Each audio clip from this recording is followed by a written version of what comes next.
புதையல் தேடும் புதுவாழ்வு, மருதாணி, ஹென்னா. அழகு சாதன பொருட்களில் முக்கியமான சௌந்தரிய வர்த்தக செடிதான் மருதாணி.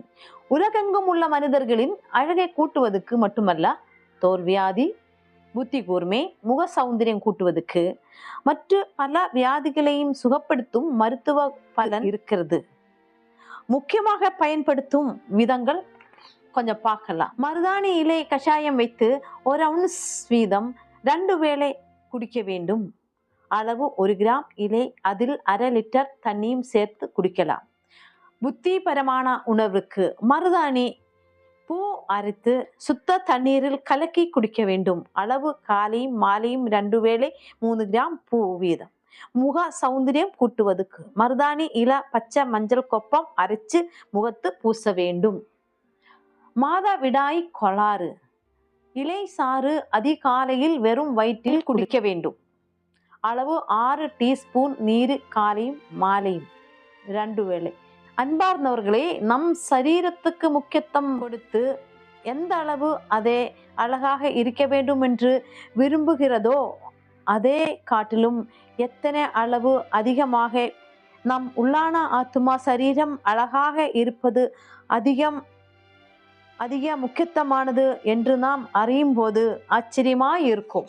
உலகில் இருக்கும் எல்லா மனுஷரையும் அளவுபடுத்துவதற்கு இயற்கையில் இருக்கும் சாதாரண செடி கொடியே மனிதன் எடுத்து பயன்படுத்தும் போது அவனுக்கு எதிர்பார்த்த பலன் கிடைக்கவே, மனிதனுக்கு தம்முடைய சாயலான ஆவி ஆத்மாவை கொடுத்த தேவன் அந்த ஆத்மாவின் மீதே எந்த அளவுக்கு ஏக்கமாய் இருக்கிறார் என்று நாம் அறிய வேண்டும். பரலோக மகிமையின் அழகாயிருந்த தேவனாய கர்த்தராகிய இயேசு கிறிஸ்து தம்முடைய அழகை குறித்து மண்ணுலகத்தில் ஒரு மனித பிறவியாக வந்தார். பாவத்தின் கரைகளினாலே அழுக்கான மனிதனே தம்முடன் புனித இரத்தத்தினாலே கழுகி தம்மோடு சேர்ப்பதற்கு தம்முடைய பரலோக அழகை குறைத்து மண்ணுலகத்தில் மனித பிறவியாக அவதாரம் எடுத்து அவர் வந்தபோது கண்டால் அடையாளம் தெரியாத அந்த கேடான ரூபமாக மகிமையின் ராஜன் மாறினாரே. எசையா 53:2. இளம் கிளையை போலவும் வறண்ட நிலத்திலிருந்து தளர்க்கிற வேரை போலவும் அவருக்கு முன்பாக எழும்புகிறார். அவருக்கு அழகும் இல்லை, சௌந்தரியமும் இல்லை. அவரை பார்க்கும் போது நாம் அவரை விரும்பத்தக்க ரூபமும் அவருக்கு இல்லாத இருந்தது. பாருங்கள், பரலோக மகிமையின் அழகாயிருந்தவர், ஆயிரங்களில் அழகாயிருந்தவர் தம்முடைய அழகை குறித்து மனித ஆத்மாவுக்கு அழகு கொடுக்க வேண்டும் என்று அவர் பட்ட பாடுகள் நினைக்கும் போது நாம் எந்த அளவுக்கு உள்ளவர்களாய் நாம் இருக்க வேண்டும். அவர் நம்ம நேசிச்ச நேசத்தின் ஆழம் நமக்கு அறியாமலே இருக்கலாம். ஆனா அவர் இந்த உலகத்தில் வெளிக்கோலமாக வந்து நமக்காகப்பட்ட பாடுகள் நாம் உணர்ந்து அது விசுவசிக்கும் போது நமக்கு ரட்சிப்பந்த நித்திய ஜீவனை அவர் கொடுப்பார். இந்த வசனத்தை கேட்ட யாவரும் நாய கர்த்தரை விசுவசித்து நீங்கள்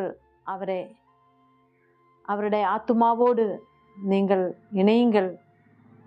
இந்த உலகத்தில் வரும் நரக ஆக்கினியிலிருந்தும் விடுதலை ஆகுவதற்கு இயேசு ஒருவர் மட்டும்தான் வழி. ஹல்லேலூயா. கர்த்தர் உங்களை ஆசீர்வதிப்பாராக. மாயை போல் மறையும் மனித வாழ்க்கையில் நிழல் போலை மறையும் நிமிடங்களும் அதில் எனக்கு கிடைத்ததெல்லாமே நீர் தந்ததானே.